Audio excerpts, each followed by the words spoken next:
वज़ीर-ए-आज़म नरेंद्र मोदी ने कहा है कि हमें बेहतर कल के लिए महफूज लचकदार और इंफ्रास्ट्रक्चर में सरमायाकारी की जरूरत है।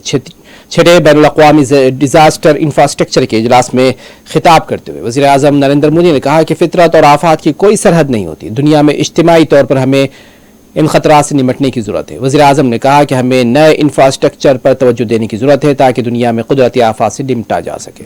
Earthquakes destroy houses, making thousands of people homeless.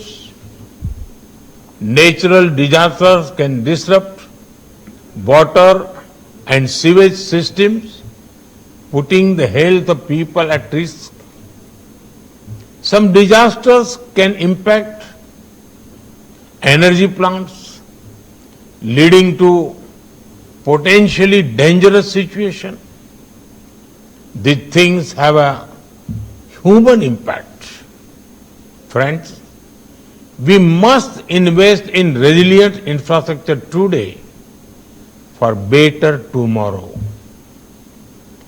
Resilience needs to be factored into new infrastructure creation. Further, it also needs to be a part of post-disaster rebuilding. After disasters, the immediate focus is naturally on relief and rehabilitation.